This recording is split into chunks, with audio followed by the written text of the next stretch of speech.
Hebu mpigie Bwana Yesu makofi makubwa kama unaweza.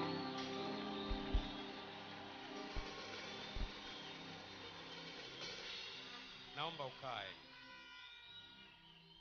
Naomba upate nafasi ukae na tuwe na utulivu. Mwaka huu 2016 our motto statement au andiko letu kubwa ni kutoka kwenye kitabu cha Mwanzo sura ya 7 na ule mstari wa Genesis chapter 9 and verse 7. It is from Genesis chapter 9 and verse 7. Genesis chapter 9 and verse 7. Mwanzo sura ya 9 na mstari wa 7. Unasema hivi: nanyi, umwambie mwenzako, nawe zaeni mkaongezeke, zaeni sana katika nchi mkaongezeke ndani yake. Haya ni maneno ya kawaida sana ambayo Nuhu alipotoka ndani ya safina akamtolea Bwana sadaka. Akamtolea Bwana sadaka katika kila mnyama aliye safi. Na baadaye Mungu akapata ile harufu njema ya kumpendeza. Mungu akamwambia Nuhu, nitaweka agano na wewe kwamba sitaiangamiza dunia kwa maji tena. Na hili agano sasa utakapoona upinde wa mvua, it is my covenant, it is my agreement, it is my contract kati yangu mimi na nyie kwamba sitaiangamiza dunia kwa maji tena. Ndipo akasema sasa, nanyi mkaongezeke, zaeni sana katika nchi mkaongezeke ndani yake. Baada ya mawimbi yale, baada ya mafuriko yale, baada ya dhoruba ile, akasema zaeni muongezeke. Hili ndilo neno la Mungu ambalo Mungu ametupa mwaka huu, kwamba mwaka huu kila mtu atazaa na ataongezeka kwa jina la Yesu. This does not mean only biological productivity. It doesn't imply only biological productivity. But it is a total increase on whatever that you're planning to do. It is a full increase. Ni kujaa kwenye kila eneo ambalo unataka kufanya. Kwenye biashara zitazaa ziongezeke. Mitaji itazaa iongezeke. Baraka zitaongezeka. Masomo yataongezeka na mtajaza katika nchi. Kama ulikuwa na maduka ya pharmacy 2 3, basi utazaa uongezeke, yaijaze nchi kwa jina la Yesu. Ukilichukua neno hili kuwa vile, litakuwa vile vile kama ulivyolichukua. Neno la Mungu linapokelewa kwa imani. The word of God is basically received by faith. When I say you believe it, you take it, you receive it, it becomes yours. Biblia inasema lolote muombalo mkiamini kwamba mmepokea, yatakuwa yenu. Whatever you ask in prayer, number 1, ask in prayer. Number 2, believing that you have received it. Number 2 is to believe that you have received it. Then it shall be yours. Chochote mtakachoomba katika maombi, mkiamini kwamba mmepokea, yatakuwa yenu. Hebu tuseme amen. Bondeni kule nisikie kelele za amen kubwa. Bondeni nisikie kelele za amen kubwa. Hiyo amen sio ya bonde nalo lifahamu. Hebu nisikie tena amen kubwa. Vizuri. Kule gorofani nisikie amen kubwa zaidi ya bondeni. Kule juu ya gorofa nisikie amen kubwa zaidi. Chini ya gorofa nisikie haleluya. Katikati hapa nisikie amen. Hapa nisikie amen. Vizuri sana. Sasa Jumapili iliyopita tulianza kazi. tulisema sisi wito wetu ni kuwarudisha walioibiwa. Ni wito ambao watu wengine hawashughuliki nao sana, kuwarudisha walioibiwa. Na kwenye Biblia kuna proof zaidi ya 11 kwamba Mungu anafufua wafu. Sasa watu kwa sababu ya uzembe katika imani na kumchukua Mungu anaweza kufanya mambo mepesi, ukiwaambia hivyo wanakataa kabisa. Tena inakuwa ni ugomvi wa kukata na shoka. Lakini kimsingi ukiangalia kwenye Biblia, kwa mfano mfupi, utaona kwenye kitabu cha Wafalme wa kwanza 17:17 Elia amefufua mtoto. Mtoto alikuwa mgonjwa, akaenda kwa mama yake, anasema kichwa changu, baadaye mtoto akafa. Elia akamwombea mtoto yule akafufuka. Halafu tutaona kwenye kitabu cha Wafalme wa pili sura ya 4 mstari wa 32 tunamwona Elisha naye amefufua mtoto. Mtoto huyu alikuwa mgonjwa, akaugua.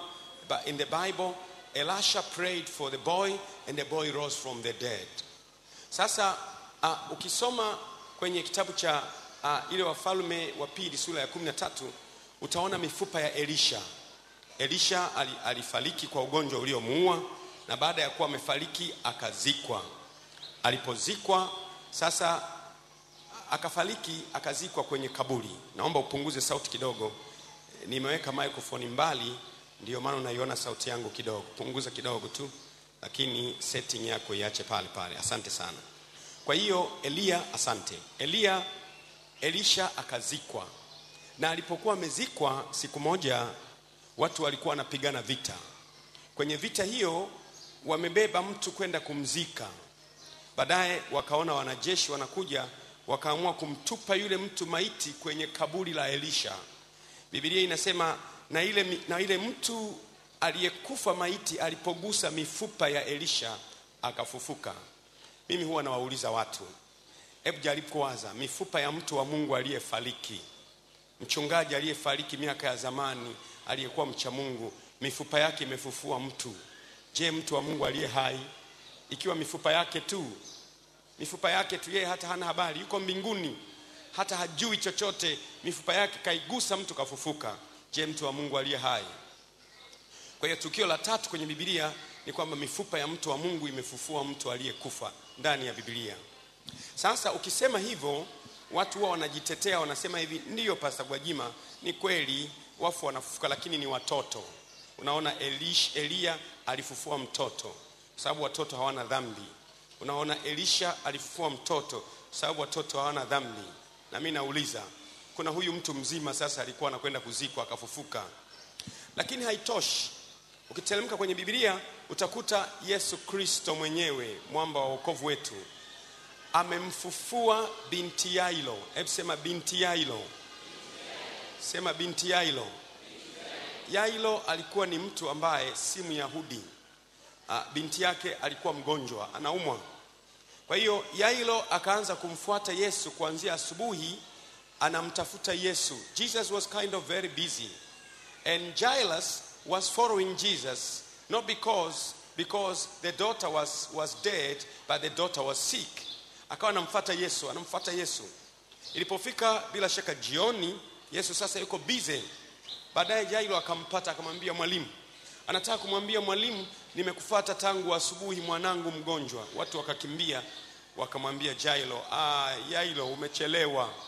Unamwona huyu bwana huyu kaleta taarifa sasa hivi mwanao amefariki. Yesu huwa anatafutwa kwa wagonjwa tu. Yairo huwa hatafuti kwa waliokufa. Hakuna mtu aliwahi kumtafuta mtu kuleta ufumbuzi kwa waliokufa. Yairo, achana na jambo hilo. Yesu akawasikia wanamwambia Yairo. Yesu akamwambia Yairo, usiogope, wewe amini tu, mwanao atafufuka. Hebu sema usiogope. Kwa hiyo Yesu akamwambia usiogope.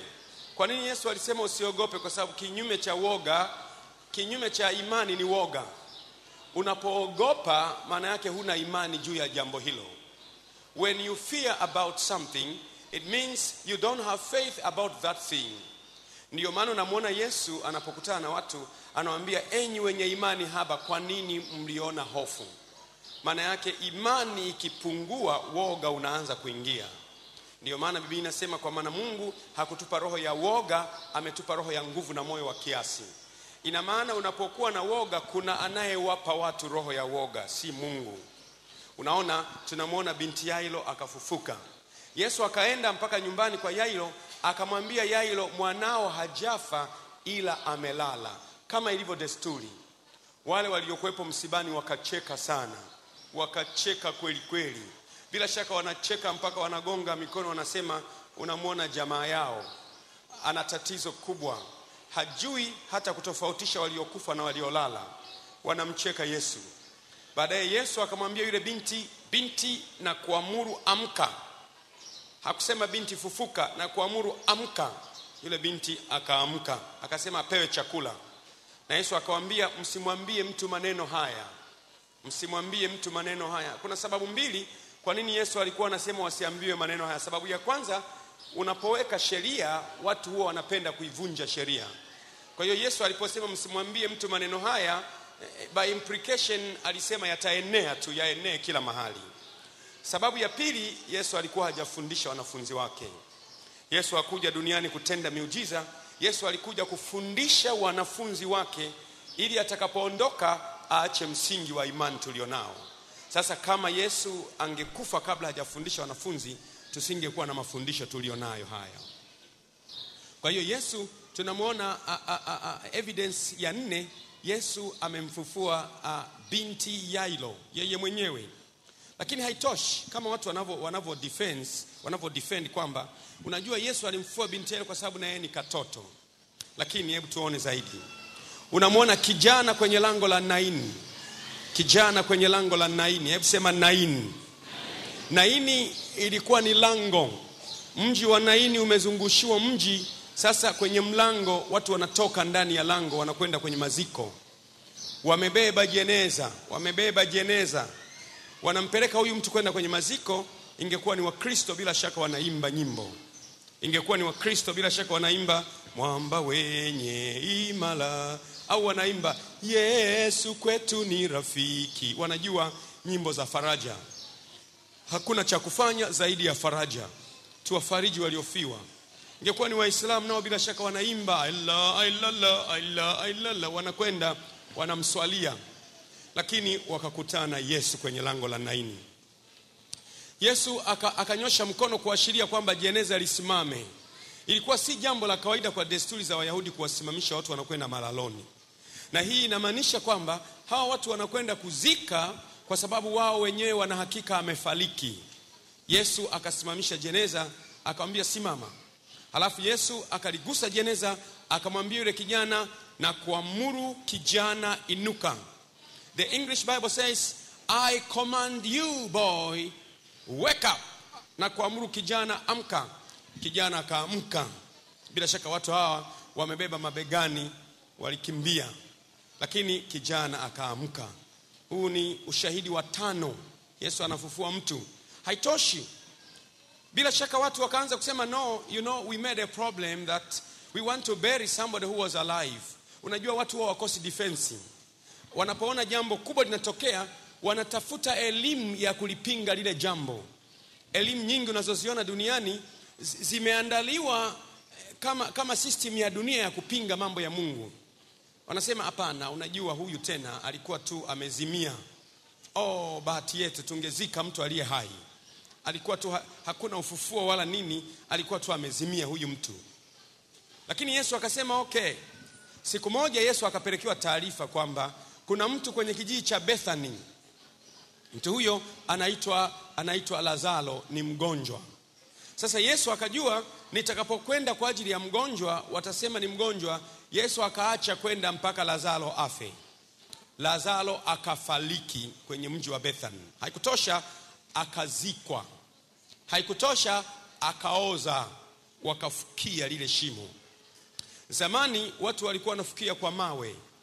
Inakuwa ni kaburi limechongwa juu ya jiwe, limechongwa kwa ndani, alafu baadaye wanaleta jiwe kubwa wanafukia juu. Kwa hiyo Lazaro kazikwa na amefukiwa na ameoza. Yesu ndiye anatokea. Baada ya Lazaro kuzikwa, amefukiwa, ameoza, Yesu ndiye anatokea. Watu wanasema no, Mariamu akatoka akamwambia mwalimu, maana yake Labon, Lord and Master, Labon kwa Kiaramu Rabon, mwalimu, Lord and Master. Maana yake ungelikuweko kaka yangu asingefariki. Maana yake mwalimu, ni uchelewaji wako umemfanya kaka yangu akafariki. It is your lateness. Na mimi nasema siku zote Yesu huwa hachelewi wala huwa hawahi. Akitaka kuja huwa anakuja kwa wakati wake na kwa saa yake na kwa muda wake. Usifikiri amechelewa kukupa muujiza wako, anakuja. Anakuja, nasema kwa jina la Yesu. Don't think he's late to fix your problem. He is coming, and when he comes, all your shame will be covered. Imagine Mariam, unajua Yesu alikuwa akimtembelea Mariam na ndugu zake mara kwa mara. Alikuwa rafiki yao. Na kijiji chote cha Bethania kilikuwa kinajua Yesu huwa anakwenda nyumba ile. They knew. Sasa kaka yao alipougua, wakatuma ujumbe kwa Yesu, Yesu hakuja. Bila shaka neighbors wakaanza kucheka, unaona mmemngangania huyu Yesu kuwa mnamkaribisha nyumbani kwenu, amewadisappoint, hajaja. Wakamdhalau, wakamcheka, unaona wewe unakwenda kanisani kila siku, unafunga mara nyingi, lakini unaona matatizo yako. Baadaye Yesu akatokea katikati ya vurugu ile. Wamecheka mpaka wametosha, wamezomea mpaka wametosha. Yesu akatokea. Akamwambia Mariam, akasema, Bwana, kama usingalichelewa, it is your lateness. You came late. Your intervention has been late. That's why my brother died. Yesu akamwambia kaka akasema maneno mafupi, ndugu yako atafufuka. Ndugu yako atafufuka. Ndugu yako atafufuka. Ndugu yako atafufuka. Na mimi nasema maneno mafupi kama ya Yesu, ndugu yako atafufuka. Ndugu yako atarudishwa. Ndugu yako atafufuka. Sasa Mariam alikuwa ni mjuaji. Akamwambia, ndio, najua ile siku ya mwisho watakapofufuka watu wote atafufuka, najua. Mariamu alikuwa mjuaji kama watu wanavyokuwa wajuaji leo. Ndio, ufufuo na uzima ni kwamba baada ya parapanda ya mwisho, kwa maana parapanda italia, waliolala katika Kristo watafufuliwa kwanza, nasi tulio hai tutabadilishwa. Maana shai tuvue mwili wa kuharibika, tuvae mwili wa siku ya mwisho, ufufuo utatokea. Mimi siongelee ufufuo wa siku ya mwisho. Ninaongelea ufufuo wa kimuujiza. Ninaongelea ule ufufuo wa kimuujiza kama wa Yesu. Watu wengine wanaongelea ufufuo wa siku za mwisho kwamba parapanda italia, waliokufa katika Kristo watafufuliwa, nasi tulio hai tutabadilishwa. Mimi siongelei ule.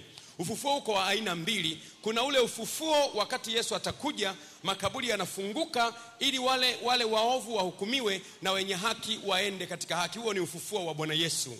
Ninaongea mimi ule ufufuo ambao Mungu anaidhihirishia dunia kwamba yeye ndiye huo ufufuo na uzima. Yeye aniaminie ajapokufa atakuwa anaishi. Naongea ule ufufuo wa mtu ambaye amekufa. Sasa Mariamu akamwambia Yesu, ndiyo mwalimu, najua kwamba ndugu yangu atafufuka siku ya mwisho. Yesu akamwambia, mimi ndimi huo ufufuo na uzima. Yani Yesu akasema, mimi, I am the resurrection and the life.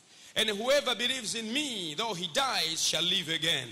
I like that statement. Akasema mimi, yani mimi, ukiniona mimi Yesu, ndiyo umeuona huo ufufuo na uzima. Ukiona uwepo wangu, ndiyo umeona huo ufufuo na uzima. Ukiliona neno langu, ndiyo umeona huo ufufuo na uzima. Ukimwona Roho Mtakatifu, ndiyo umeona ufufuo na uzima. Na aniaminie ajapokufa ataishi tena. Tumpigie Bwana Yesu makofi kwa sababu hiyo.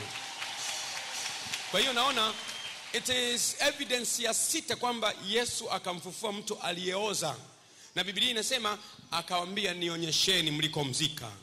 Nionyesheni mlikomzika. It is for the first time in history Yesu amekwenda mpaka makaburini. Kaenda mpaka makaburini, akasema ebu nionyesheni mlikomzikia. Wakafungua kaburi. Walipofungua akasema, liondoeni jiwe. Ndipo Yesu akamuita. Hebu jaribu kuimagine Yesu anaita maiti, anaita aliyekufa ili kutimiza neno. Kwenye kitabu cha Yohana sura ya 5 kuanzia mstari wa 24 na wa 25. Inasema, saa yaja na saa ipo, wafu wataisikia sauti ya mwana wa Adamu. Maana yake kuna saa yaja nayo ipo. Anaongea about future tense and present tense. Anasema kuna wakati waja, maana yake wakati wa ufufuo wa wafu, wakati Yesu atafufua wafu. Na saa ile ipo, wafu wataisikia sauti ya mwana wa Adamu. The time is coming and the time is now, when the dead shall hear the voice of the Son of God, and they shall rise to life. I want you to understand that Jesus is that resurrection and life. And there's nothing impossible to Jesus. All that is impossible with your family, impossible with your economy, impossible with your country, impossible with your health, impossible with your academics. All things are possible with Christ. He can do exceedingly, abundantly, above all that you ask and pray, according to the power that works in him. In Jesus' name. Kuna mambo ambayo Yesu anaweza kutenda. Tatizo hilo tupata, tumetiwa upofu. Tumetiwa upofu na madhehebu. Kwa mfano, ukienda kwenye dhehebu la Katoliki, tunafundisha tu ukitaka kuomba unaomba Baba yetu uliye mbinguni, jina lako litukuzwe, unaomba sala ya Bwana. Tunafundisha wakati mwingine kuomba sala ya Salamu Maria. Salamu Maria, umejaa neema, Bwana yu nawe, umebarikiwa kuliko wanawake wote, na Yesu mzao wa tumbo lako amebarikiwa. Maria mama wa Mungu. Tumefundishwa namna hiyo. Ni sala ambazo mimi sina matatizo nazo. Nisikilize vizuri kama wewe ni Mkatoliki. Lakini tatizo ni kwamba sala hizo azimshambulii shetani na malaika zake. Azimshughulikii shetani na malaika zake. Ni sala tu. Hata kama ukisema nasadiki kwa Mungu Baba na kwa Eklezia Katoliko, ni sala tu. Hata kama ukiomba sala ya mitume, unaomba sala ya mitume vizuri, au ukasema neema ya Bwana wetu Yesu Kristo, ni sala nzuri ambazo sina tatizo nazo. Lakini shetani ni roho. Hebu sema shetani ni roho. Shetani ni roho yenye uwezo wa kuelewa, kusikiliza, kufahamu, kutembea kutoka sehemu moja kwenda sehemu nyingine. Ina uwezo wa kumfahamu huyu ni nani. Unajua vizuri kwenye Biblia kulikuwa na watoto wa Skewa. Watoto wa Skewa walikuwa wanakemea mapepo. Wanayambia tokeni kwa jina la Yesu Kristo anayehubiriwa na Paulo. Mapepo yanasema Paulo tunamjua na Yesu tunamfahamu. Unaona, mapepo yanajua na mapepo yanafahamu. Mapepo yana uwezo wa kukujua wewe, yana uwezo wa kukufahamu wewe. Kwa hiyo unapoomba tu Salamu Maria, umejaa neema, yanajua kwamba kwenye sala hiyo hakuna jipya. Unapoomba tu nasadiki kwa Mungu Baba, mapepo yanafahamu kwamba kwenye sala hiyo hakuna jipya. Lakini utakaposema ninakuja katika jina la Yesu Kristo, mapepo yanajua kwamba wengine wanakuja kwa majina yao wenyewe, wengine wanakuja kwa majina ya biashara zao, lakini huyu amekuja kwa jina la Bwana. Biblia inasema amebarikiwa yeye ajaye kwa jina la Bwana. Mtu akija kwa jina la Bwana, kuna baraka zinamfuata ndani yake. Sijasimama hapa leo kwa jina la dhehebu langu, maana dhehebu langu halina maana yoyote. Sijasimama kwa jina la nchi yangu, maana nchi hiyo imetengenezwa na wanadamu ilipounganika Zanzibar pamoja na Tanganyika. Nchi hii ina mwanzo wake na itakuwa na mwisho wake. Sijasimama kwa jina la baba yangu, maana baba yangu alizaliwa na utafika wakati akafa. Lakini Biblia inasema wao watataja magari, wao watataja farasi, wao watataja uchawi wao, wao watataja fedha yao, wao wachawi watataja uchawi wako, watakutetemesha na wao. Lakini mimi na wewe tutalitaja jina la Bwana wa majeshi. Tutalitaja jina la Bwana wa majeshi. Hebu sema amen. Kwa hiyo tunatakiwa tuingie kwenye dimension ya kimungu. We are supposed to venture into a divine dimension. There are two dimensions that one can operate. The physical dimension and the spiritual dimension. Kuna ulimwengu wa aina mbili ambao mtu anaweza kuchagua kufanyia kazi. Kuna ulimwengu wa kimwili huu ambao watu wanapiga kampeni, wanamchagua mbunge, wanamchagua diwani, wanamchagua rais. Ni ulimwengu wa kimwili huu. Lakini kuna ulimwengu mwingine wa kiroho ambao mambo yanaanzia rohoni, yanadhihirika mwilini. Unashindwa rohoni kwanza, baadaye unashindwa mwilini. Unakufa rohoni kwanza, baadaye unakufa mwilini. Unalogwa rohoni kwanza, baadaye unarogwa mwilini. Kama una tatizo leo, nataka kukwambia tatizo lako halijaanza wizarani, wala halijaanza na mjomba wako, wala halijaanza na watoto wako, wala halijaanza na ajali. Limeanzia rohoni. Kuna nguvu za rohoni zinatenda kazi, zimekupinda wewe rohoni kwanza, baadaye ndio ukapindwa mwilini. Umelaniwa wewe rohoni kwanza, baadaye ndio ukalaniwa mwilini. Umeshindwa wewe rohoni kwanza, baadaye ndio umeshindwa mwilini. Umebomolewa rohoni kwanza, baadaye ndio ukabomolewa mwilini. Na ndio maana ingawa tunaenenda katika mwili, hatufanyi vita kwa jinsi ya mwili. Maana yake ni nini? Ingawa tuna mwili hii ya kula pilau na makande, lakini tukitaka kupigana vita hatutumii mili hii. Ingawa tuna mili hii ya kuendesha magari, kuendesha baskeli, baskeli, kupanda ndege. Lakini ukifika wakati wa kupigana vita vya kiroho, hatutumii miili hii, maana silaha za vita vyetu zina uweza katika Mungu. Ina maana tunazo silaha za vita vyetu, tunazo kabisa. Tukitaka kupigana silaha, tunazo silaha za vita vyetu, na silaha zetu zina uweza katika Mungu hata kuangusha ngome. Ina maana zipo ngome zinazotakiwa kuangushwa. Ina maana zipo ngome kwenye taifa zinazotakiwa kuangushwa. Ina maana zipo ngome kwenye nchi zinazotakiwa kuangushwa. Ina maana ziko ngome kwenye familia yako zinazotakiwa kuangushwa. Ngome za uchawi, ngome za laana, ngome za balaa, ngome za mikosi zinazotakiwa kuangushwa. Ukiomba tu salamu Maria haiangushi ngome hizo. Ukiomba na sadiki kwa Mungu Baba haiangushi ngome hiyo. Ukiomba tu Baba yetu aliye mbinguni haiangushi ngome hiyo. Ziko silaha za kiroho ambazo zinaweza kuangusha kila ngome na kila wazo linalojiinua kinyume juu ya elimu ya Mungu. Leo na kuongoza twende wote kwenye ulimwengu wa roho, tuangushe ngome za kiroho, ngome kwenye biashara, ngome kwenye kazi, ngome kwenye nchi. Ingawa tunaenenda katika mwili, hatufanyi vita juu ya mwili, bali silaha za vita vyetu zina nini? Zina uweza.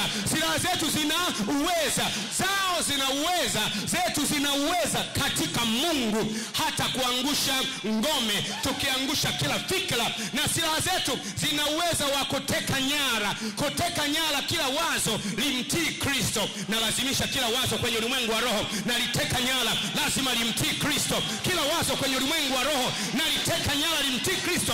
Wachawi walioua mwanao, walioua mtoto wako, walioua mumeo, na wateka nyara kwenye ulimwengu wa roho, na waamuru wamrudishe huyo baba, wamrudishe huyo mama. Wachawi waliochukua uso, waliochukua moyo, waliochukua mikono yako, waliochukua biashara yako, waliochukua ndoa yako, waliochukua taifa lako, waliochukua ukoo wako, waliochukua baba yako mzazi, ninawateka nyara kwenye ulimwengu wa roho.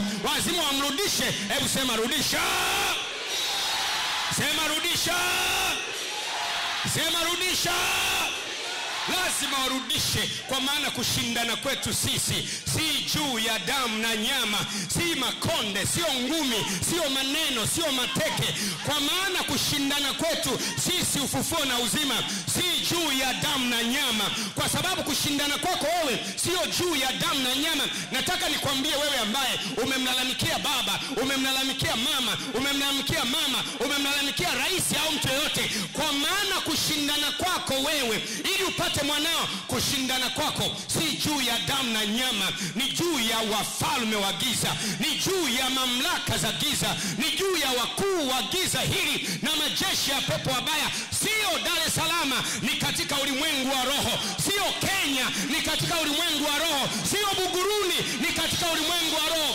Kwa sababu hiyo sasa simameni hali mmevaa dui ya haki kifuani na chapewa ya yokovu, na mkiutwaa upanga wa roho ambao ni neno la Bwana. Mpe Bwana makofi. Haleluya.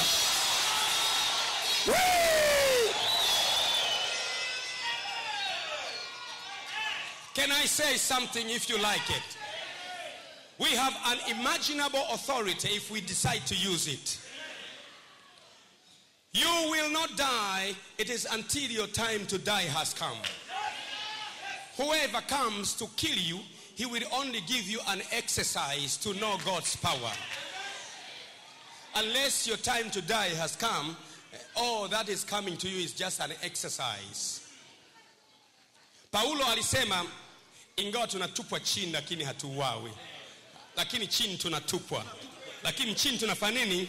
Tunatupwa, tunagalagazana, yani mnalazana chini, anakuja juu yeye, mnagalagazana hapo. Lakini kuuawa ndio hatuuawi. Ingawa chini tunaweza kutupwa. Alisema tunaweza kutupwa chini lakini hatuuawi. Tatizo lililokupata wewe, ulitupwa chini tu, haukuuawa bado. Tunaweza kutupwa chini lakini hatuuawi. Paulo akasema pia tunaweza kupita katika moto, lakini issue hatuwezi kuteketea. Tunaweza kutoka ndani ya moto bila harufu ya moto. Mambo yaliyokupata wewe, ulipita ndani ya moto tu. Watu wanafikiri umeteketea. Waonyeshe mwanzo wa mwaka huu kwamba wewe haukuteketea, wala familia yako haikuteketea, wala ndoa yako haikuteketea, wala mumeo haikuteketea. Paulo akasema tena tunaweza kupita katika mito. Yani maana yake mito ipo. Sio kwamba maisha hayana mito. Mito ipo na kupita tunaweza kupita. Mito inabeba kabisa. Tukipita ndani ya mito inatutikisa tikisa hivi, lakini mito haitubebi. Uwajulishe mwaka 2015 mito mingi ulipita ndani yake haikukubeba. Mito ya ajali, mito ya magonjwa, mito ya balaa, mito ya mitihani ya maisha. Usiwe na wasiwasi. Mungu hajakupa roho ya woga, bali roho ya nguvu na moyo wa kiasi. Sasa una ujasiri wa kusema nitayainua macho yangu, nitazame milima. Msaada wangu utatoka wapi? Msaada wangu u katika Bwana aliyezifanya mbingu na nchi. Yeye akulindaye hata lala wala hata sinzia, aliye mkuu wa Israeli. Asiuache mguu wako usogeze. Mpigie makofi. Haleluya.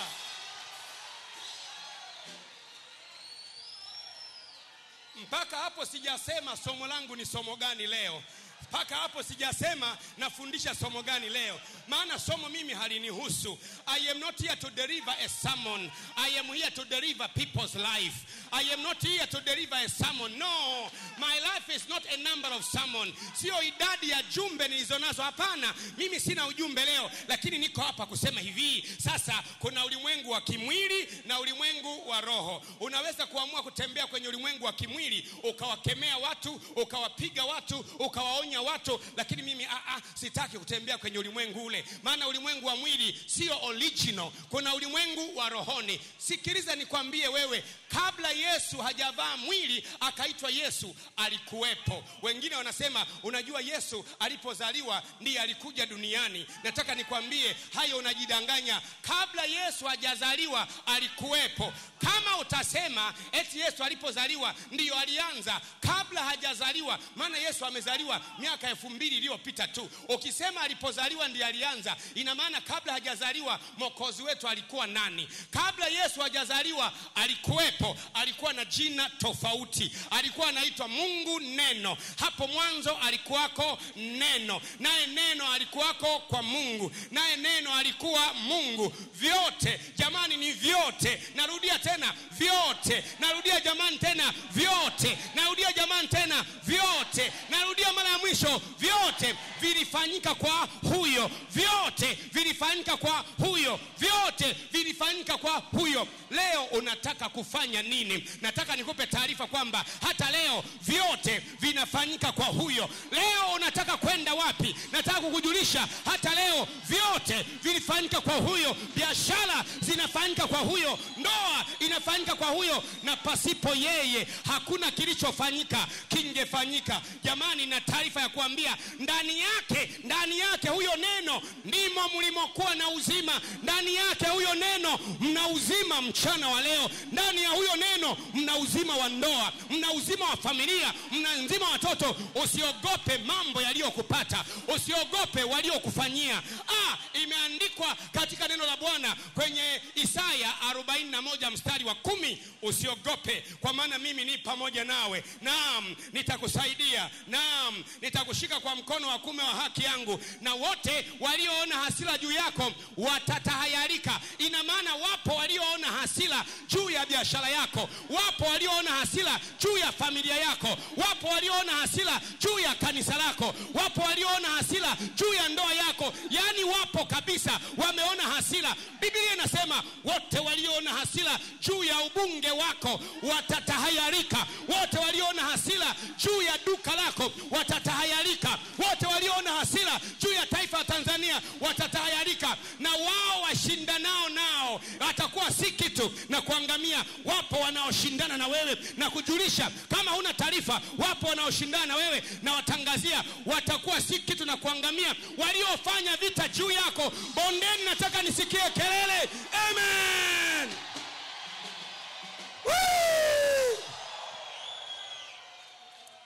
Anasema washindanao nawe. Wapo washindanao nawe, wanashindana wewe kila wakati. Wewe hujui, unafikiri ni salama. Kuna wanaoshindana nawe, lakini watakuwa si kitu na kuangamia. Watakuwa si kitu na kuangamia. Waliofanya vita juu yako utawatafuta wala hutawaona. Utawatafuta. Wako wapi walioshindana nami? Wako wapi waliofanya vita na kanisa? Wako wapi walioshindana na duka lako? Wako wapi walioshindana na ndoa yako? Hautawaona, asema Bwana wa majeshi. Watakuwa kama kitu kisichokuwa. Mpe Yesu makofi makubwa. Haleluya.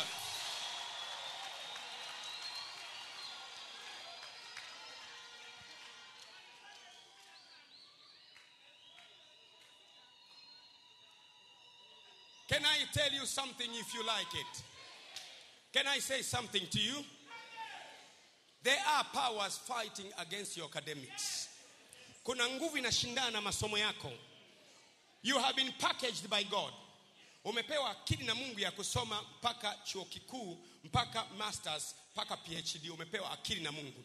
Lakini kuna nguvu ziko kwenye ulimwengu wa roho, zinapambana uishie form 4, zinapambana uishie form 6, zinapambana uishie na degree 1. Umepewa uwezo na Mungu kabisa wewe wa kusoma mpaka uwe daktari, wa kusoma mpaka uwe mhandisi, wa kusoma mpaka uwe balozi wa Tanzania nchini Uingereza, wa kusoma mpaka uwe balozi wa Tanzania nchini Marekani. Yani umepewa uwezo tangu ulipokuwa ndani ya tumbo la mama yako. Maana Mungu akamwambia Yeremia, kabla hujazaliwa nalikujua, na kabla hujatoka tumboni mwa mama yako nalikuita. Ina maana kuna uweza kabisa wewe umepewa, yani tangu kabla hujazaliwa humo. Lakini wapo wanaoshindana na wewe. Hebu na kwambie, wapo wanaoshindana na wewe. Lakini nikujulishe, wapo walioshindana na Bwana hawakufanikiwa kabisa. Muulize mfalme Farao wa Misri aliposhindana na Bwana, mambo gani yalimpata? Muulize Nebukadneza aliposhindana na Bwana, mambo gani yalimpata? Muulize Belshaza alipochukua vyombo vya hekalu akavinywea pombe, mambo gani yampata? Muulize mfalme Dario aliposhindana na Shadraka, Meshach na Abednego, mambo gani yalimpata? Muulize Herode aliposhindana aliliwa na chango. Muulize mfalme wa giza Shetani aliposhindana mbinguni alitupwa. Yeye ashindanaye na Bwana atapondwa kabisa.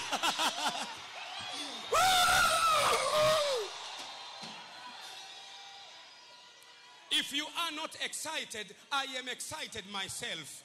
If you are not happy, I am happy myself.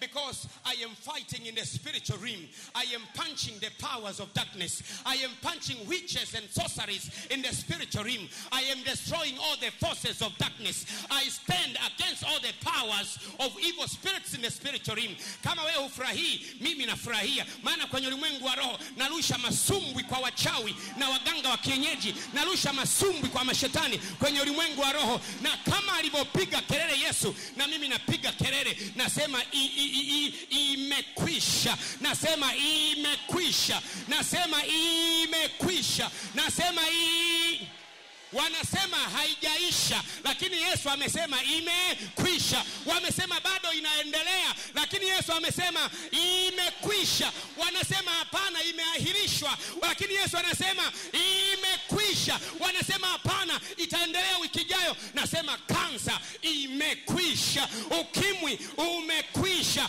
laana imekwisha, mikosi ya familia yako imekwisha. Hebu piga kelele useme imekwisha. Whee! Get back to your seat. This is not preaching, it is punching in the spiritual realm. You know, sometimes we don't need to preach, we don't need to create sermons, because we are not here to deliver sermons, we are here to deliver life. You see, churches in the spiritual realm, it is a recharging center. A church is a power recharging center. It is that you lost your power over the week. You have been using your power. You lost your power over the week. Then on Sunday you say, I am going to the recharging center. It is a power recharging center. It is not a recreational center. Maana yake kwa Kiswahili ni kwamba katikati ya wiki hapa ulichaji maisha yako, lakini katikati ya maisha hapa ukapoteza chaji. Umefika leo asubuhi, limebaki jiwe moja tu kwenye chaji yako. Sasa ukija kanisani, maana yake umekuja kuchomeka betri yako ya kiroho ili uanze uchaji betri yako. Sasa sio Yanda kapasa papa. Kama upokei chaji, basi una hasara. Makanisa mengine ni recreational center, ni mahala pa kukutania. Tukutane kanisani, tuongee yale mambo yetu. Naomba tukapumzikie kanisani. Baada ya kazi za Jumatatu, tuonane kanisani. Yani ni mahala pa kukusanyikia. Hapa sio mahala pa kukusanyikia. Kama umekuja kukusanyika, umekosea. Mahala hapa ni mahala pa kurecharge tena. Unapokea nguvu tena. Baada ya kuwa umesimama kwa imani wiki nzima, umepoteza chaji. Unasema tena, nalifurahi waliponiambia na twende nyumbani mwa Bwana. Nalifurahi waliponiambia na twende nyumbani mwa Bwana. Daudi akasema, ni heri kuwa bawaba katika nyumba ya Bwana kuliko kukaa katika hema ya uovu. Daudi akasema, siku moja nyumbani mwa Bwana ni sawa na miaka 1000. Hebu mpigie Yesu makofi.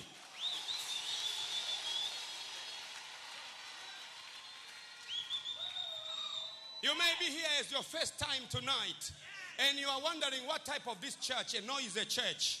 It is too noisy to be in this church. Let me tell you something. Yes, you are right.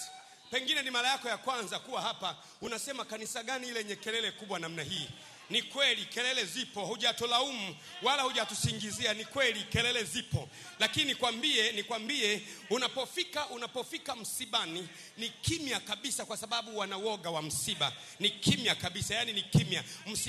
Msibani huwa ni kimya kabisa. Kwa nini? Kwa sababu uhai umeondoka duniani.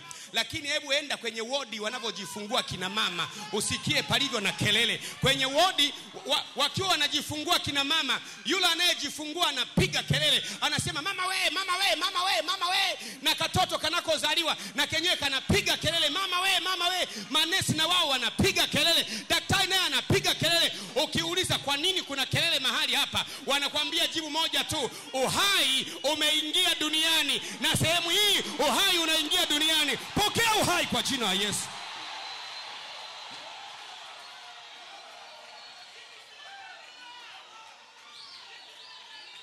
Mwambie mwenzako, kelele hii ni uhai umeingia duniani. Uhai wa roho yangu, uhai wa ndoa yangu umeingia tena, uhai wa biashara yangu umeingia tena. Ni mahala pa kurecharge. Ninavishwa nguvu tena, navishwa uwezo mpya tena, napokea upako mpya tena, napokea matumaini mapya tena, naanza upya tena. Nimenyonywa katikati ya wiki na wachawi, nimenyonywa na waganga. Nimekuja ili nipokee nguvu tena. Nanyi mtapokea nguvu akisha kuajilia juu yenu Roho Mtakatifu, nanyi mtakuwa mashahidi wangu kuanzia Yerusalemu na Samaria na Yudea hata mwisho wa nchi. Kaeni mahali hapa, mstoke mpaka mtakapovikwa uweza utokao juu. Hebu mpigie Bwana makofi, haleluya.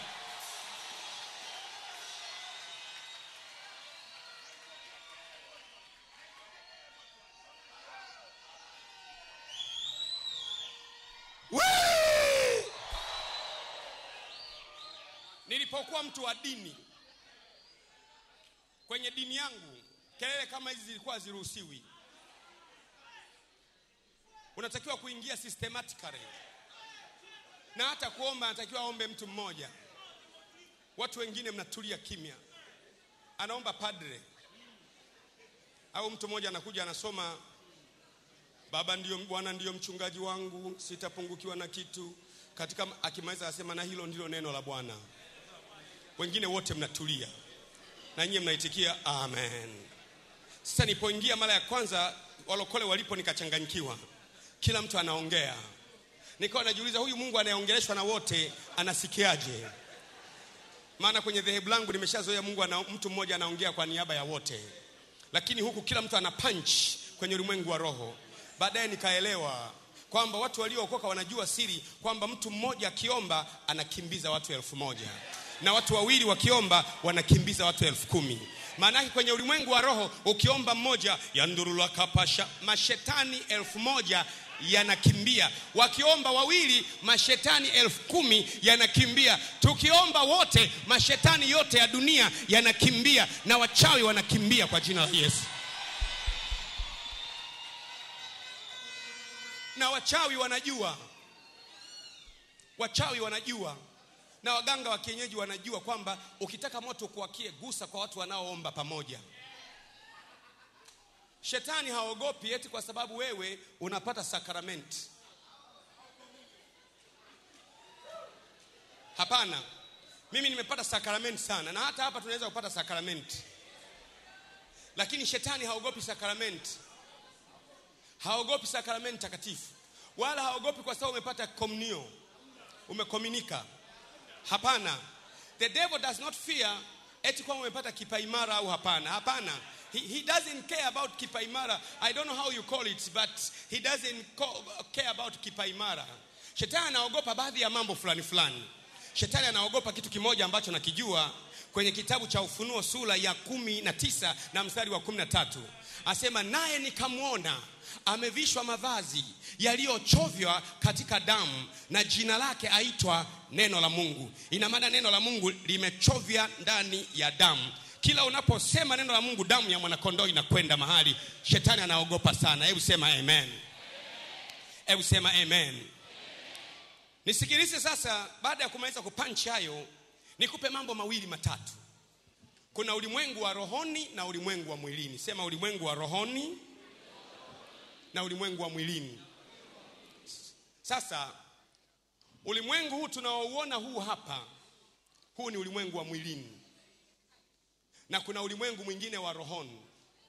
Unaweza kuhubiri maneno mazuri kwenye ulimwengu wa mwili, usipouathiri ulimwengu wa rohoni, hakuna kitakachofanyika. Nini maana yake mtu akifa? Mtu akifa maana yake ni nini? Unisikilize kwa makini sana. What does it mean when you say someone is dead? Kufa sio kupotea. Mwambie mwenzako, kufa sio kupotea. Mwambie tena. Mwambie tena. Unasikia watu wanasema ndugu yetu amepotea milele. Kufa sio kupotea. Namba 2. Kufa sio kuyeyuka. To die, it is not to melt. Kufa sio kuyeyuka, kwamba ameyeyuka. Kufa sio kuyeyuka. Aliyekufa sio kwamba kayeyuka. Namba 3. Kufa sio kuzimia. To die, it is not to faint. Hapana. Kufa ni kutoka nje ya mwili. Hebu sema, kufa ni kutoka nje ya mwili. To die is to come out of the body. You see me here. I'm in my body. I can be out of my body. People say I am dead. If I come back in my body, people say I have risen from the dead. So you have never seen me actually, to be honest. But you see my expression. I am within this body. Nobody in this place will ever claim that you know me. Not even my wife. As well as I don't know her. But I see the outer part of her, and she sees the outer part of me. But I am within this body. But good news is that I look like Jesus. That is good news. I look like Jesus. The outer part of mine is my house. And houses do have different colors. You see, go in there. Not all houses are white. Not all houses are yellow. Houses are painted different colors. Even my house is black color. I like it. Some other houses is yellow. Some other houses is white. But a house is a house. Whether yellow or green, the most important is the dweller, is the resident in that house. Kwenye ile lugha ya Pugulod. Mimi hujawahi kuniona wala hunifahamu. Kwa sababu mimi niko ndani ya nyumba hii. Naweza kuwa nje ya mwili, watu wakasema nimefariki. Naweza kuwa ndani ya mwili, watu wakasema nimefufuka. Hebu sema maneno haya, sema naweza kuwa nje ya mwili, naweza kuwa ndani ya mwili. Yaani wewe kuwa nje ya mwili hakukufanyi kuwa mtu minus. Yaani wewe kuwa nje ya mwili hakukufanyi kuwa mtu kasorobo.